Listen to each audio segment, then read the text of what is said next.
السلام علیکم، کیسے ہیں آپ؟ ٹھیک ہوں گے؟ آج کی ہماری ویڈیو کا جو ٹاپک ہے وہ ہے آتے نسلوں کا پتہ دیتی ہے۔ یہ محاورہ، یہ فقرہ کب اور کس کو بولا گیا، آئیے اس ویڈیو میں جانتے ہیں۔ ناظرین گرامی، ایک بادشاہ کے دربار میں ایک اجنبی نوکری کی طلب لیے حاضر ہوا۔ قابلیت پوچھی گئی، کہا سیاسی ہوں۔ عربی میں سیاسی افہام و تفہیم سے مسئلہ حل کرنے والے معاملہ فہم کو کہتے ہیں۔ بادشاہ کے پاس سیاست دانوں کی بھرمار تھی۔ اسے خاص گھوڑوں کے استبل کا انچارج بنا لیا جو حال ہی میں فوت ہو چکا تھا۔ چند دن بعد بادشاہ نے اس سے اپنے سب سے مہنگے اور عزیز گھوڑے کے متعلق دریافت کیا۔ اس نے کہا نسلی نہیں ہے۔ بادشاہ کو تعجب ہوا۔ اس نے جنگل سے سائس کو بلا کر دریافت کیا۔ اس نے بتایا گھوڑا نسلی ہے، لیکن اس کی پیدائش پر اس کی ماں مر گئی تھی۔ یہ ایک گائے کا دودھ پی کر اس کے ساتھ پلا ہے۔ مسویل کو بلایا گیا۔ تم کو کیسے پتا چلا نسلی نہیں؟ اس نے کہا جب یہ گھاس کھاتا ہے تو گایوں کی طرح سر نیچے کر کے، جبکہ نسلی گھوڑا گھاس منہ میں لے کر سر اٹھا لیتا ہے۔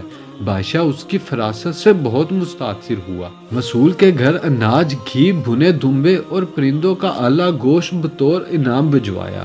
اس کے ساتھ ساتھ اسے ملکہ کے محل میں تعینات کر دیا۔ چند دنوں بعد بادشاہ نے مصاحب سے بیگم کے بارے رائے مانگی۔ اس نے کہا طور و اتوار تو ملکہ جیسے ہیں، لیکن شہزادی نہیں ہے۔ بادشاہ کے پیروں تلے سے زمین نکل گئی۔ حواس بحال کیے، ساس کو بلاوا بھیجا، معاملہ اس کے گوشے گزار کیا۔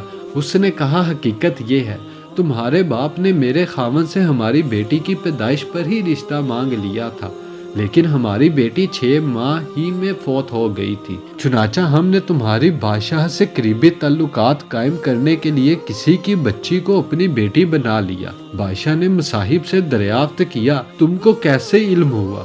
اس نے کہا اس کا خادموں کے ساتھ سلوک جاہلوں سے بدتر ہے۔ بادشاہ اس کی فراست سے خاصا متاثر ہوا۔ بہت سا اناج، بیر بکریاں بطور انعام دی، ساتھ ہی اسے اپنے دربار میں متعین کر دیا۔ کچھ وقت گزرا، مصاحب کو بلایا، اپنے بارے دریافت کیا۔ مصاحب نے کہا جان کی امان۔ بادشاہ نے وعدہ کیا۔ اس نے کہا نہ تو تم بادشاہ زادے ہو، نہ تمہارا چلن بادشاہوں والا ہے۔ بادشاہ کو تاؤ آیا، مگر جان کی امان دے چکا تھا۔ سیدھا والدہ کے محل پہنچا۔